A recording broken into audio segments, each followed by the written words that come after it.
Hi, my name's Lizzie and I'm an independent Stampin' Up demonstrator for the northwest of England.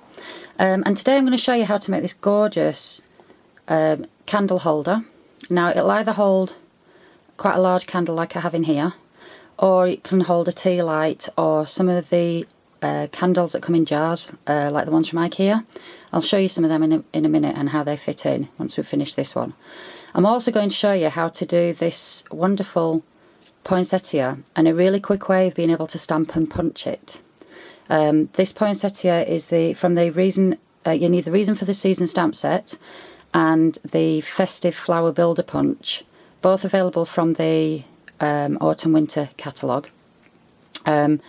First of all, what I'm going to do is and you'll also need 22 wooden pegs, okay, which I have here, an old tuna can, obviously empty and with the label taken off, and a really good wash so it doesn't have a funky smell.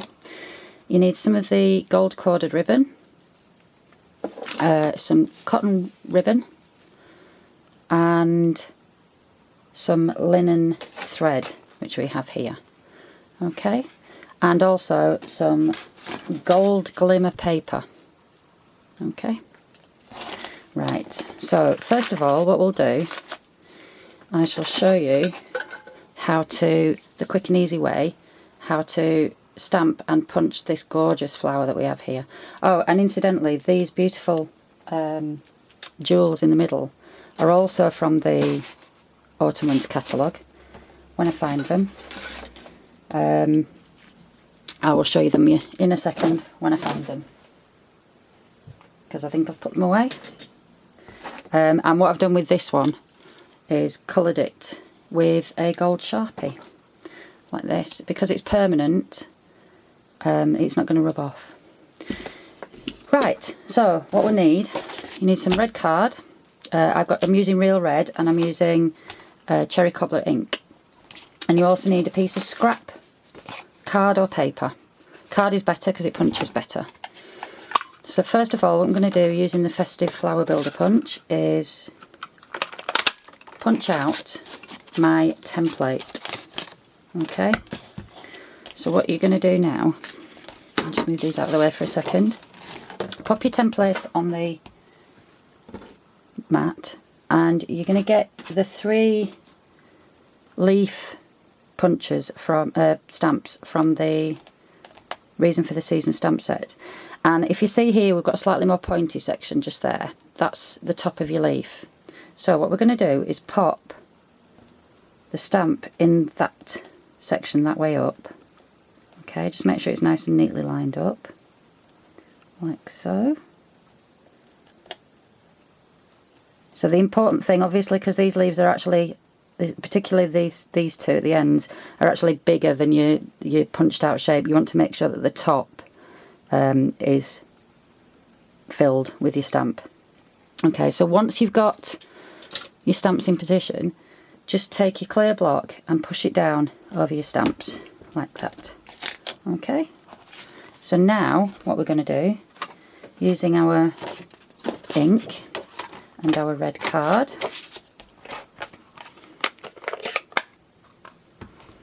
we're going to ink up the stamp.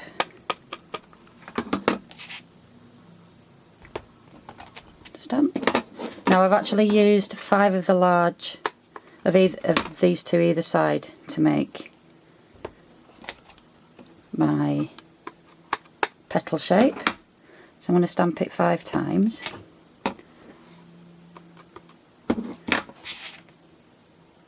So that's 4.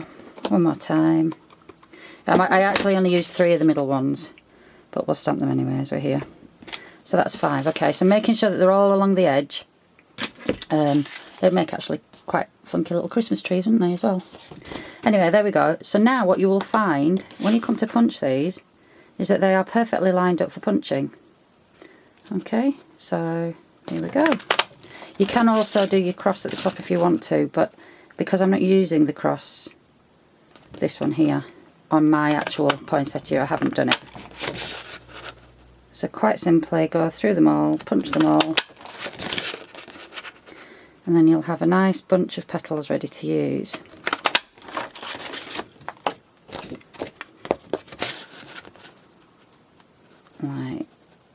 Oop.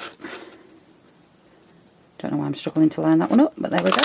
Okay, so now we have lots of petals ready.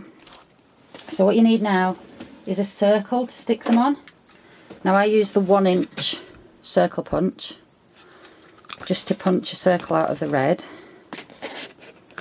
and this just gives me a base for me to put all my petals together. I'll just close this up.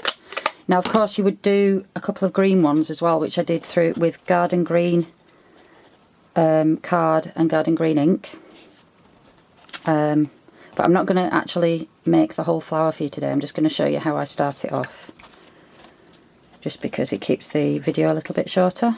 So what I'm doing is just pinching the bottoms of each of the petals together, like that.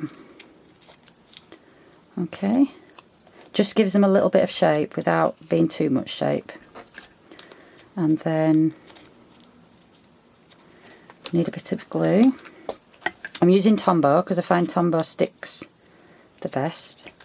So what I do now is just pop some Tombow on the back, pop my first leaf in place, second leaf,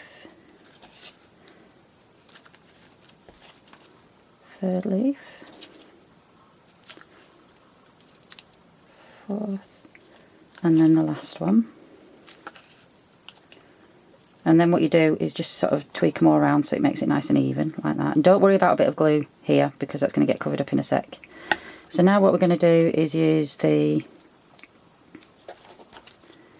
smaller leaves. Again, 5 of the smaller leaves. Petals, sorry. I really enjoy making these. As you can see, I've made quite a few, hence the reason I'm quite speedy at doing it now. But it's kind of nice to be able to sit and watch TV doing these. So again, bit of glue on the bottom of each leaf. Petal, I don't know why I keep calling them leaves. And as you'll notice, as you glue it together, it starts creating some dimension with your flower. And it doesn't have to be perfect. This is nature we're talking about. And nature is never perfect. So it doesn't matter if it doesn't look the best. Keep going around like that. Now if you want to, you can be fiddly and try and tuck that one over and that one under. Depends how much you're bothered. And finally, just slightly teasing those in at the middle as well. Now I'm only using 3 of these. So that's the 3. And what I've done is just pop a bit of glue in the middle of one and pop one on top just off centre, so it's like that. It's not straight across it. And then the other one like that, and then just tease them round till you're happy with where they are, like that.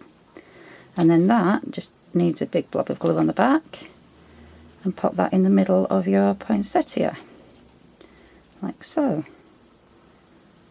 And then all it needs is your 2 green leaves, which I will do very quickly. I'm just going to stamp that off, get rid of most of the red. Use my stamping scrub, which is always on hand to use. Get some garden green. Again, leaving these in position. I'm actually not going to use that middle one, so there's no point stamping it up. Stamp your leaves like so.